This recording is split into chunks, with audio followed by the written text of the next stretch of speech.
We were speaking earlier to a Kurdish intelligence official, and he kept asking, why has America betrayed its friend in the region, saying that nobody in the Middle East would now believe America's word.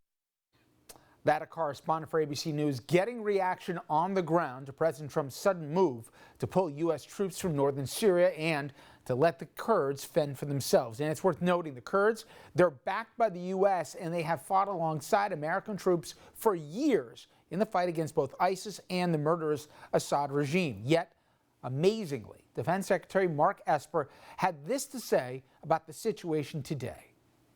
To be clear, we are not abandoning our Kurdish partner forces, and U.S. troops remain with them in other parts of Syria.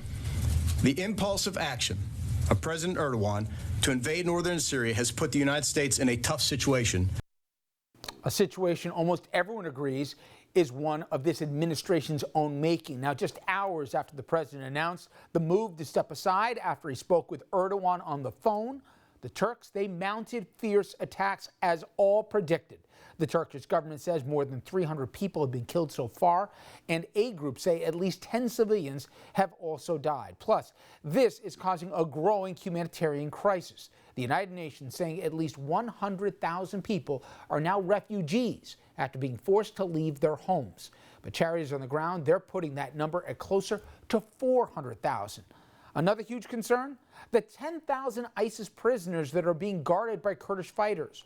Multiple reports saying several of these guys have already escaped after their prisons were bombed, and more escapes they are expected. The Trump administration's response to the crisis the president started? Well, threats of economic sanctions.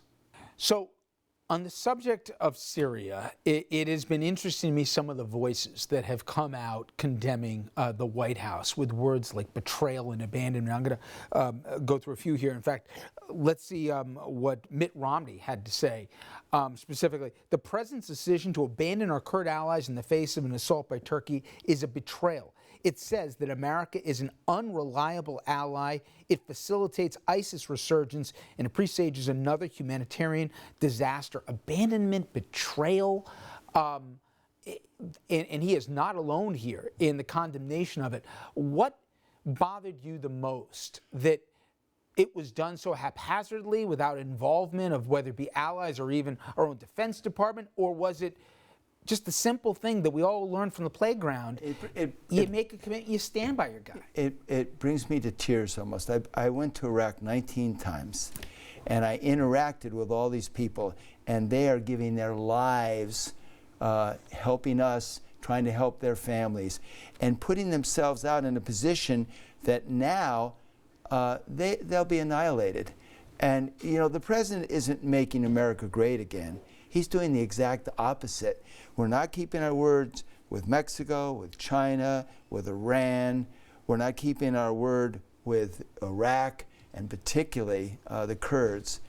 Our word means nothing. How can anyone trust us? They can't. But the worst thing is, beautiful people are going to be annihilated. They're going to be destroyed because we allowed it to happen. And as people know, Dom, in television, and I don't think the president thought this through, we're going to be showing images in the coming days and weeks of, and I know he likes to put this in a big bucket, that they're all basically glorified terrorists fighting for their own transactional piece of land. There's women and children here. And we're going to see those pictures in live and living color. And you're going to have correspondents from around the world reminding everyone about the consequences of these actions. This is not going away. This is not a one-day story. It's not going away. And to the Congressman's point, we're abandoning allies, people that have stood by this country. I learned that firsthand, Richard. You can't really get a strong glimpse of it until you're outside the country. So the Congressman going to Iraq 19 times.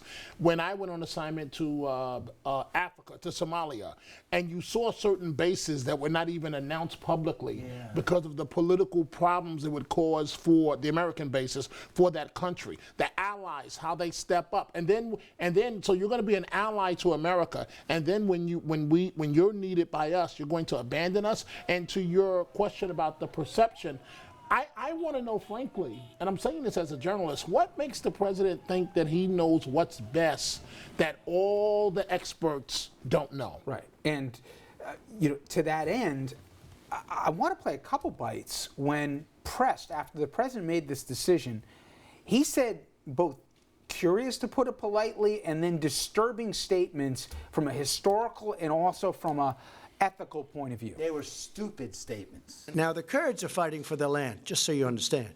They're fighting for their land. And as somebody wrote in a very, very powerful article today, they didn't help us in the Second World War. They didn't help us with Normandy, as an example. They mentioned names of different battles. They were there, but they're there to help us with their land. These ISIS fighters escape and pose a threat elsewhere. Well, they're going to be escaping to Europe. That's where they want to go. They want to go back to their homes.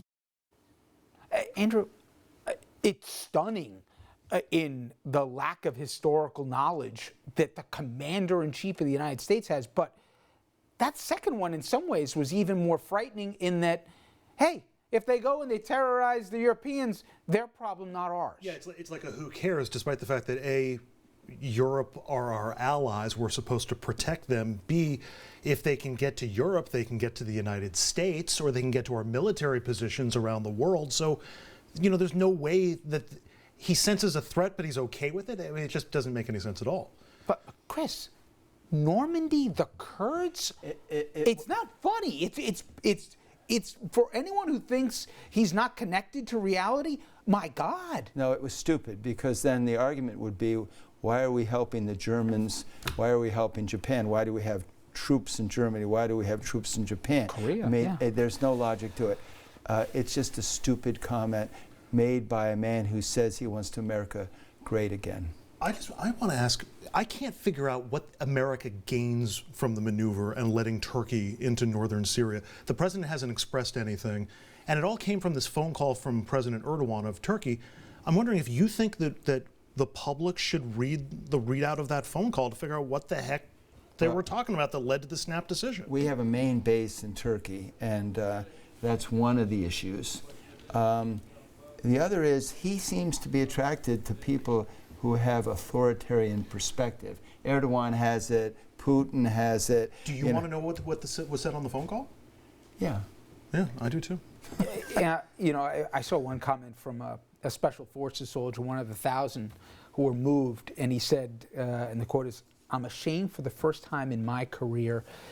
We think of everything in these windows, these short windows, because every news day there's 3 or 4 things we've never seen before. But this is going to have scars, because people are going to have to make calculations going forward.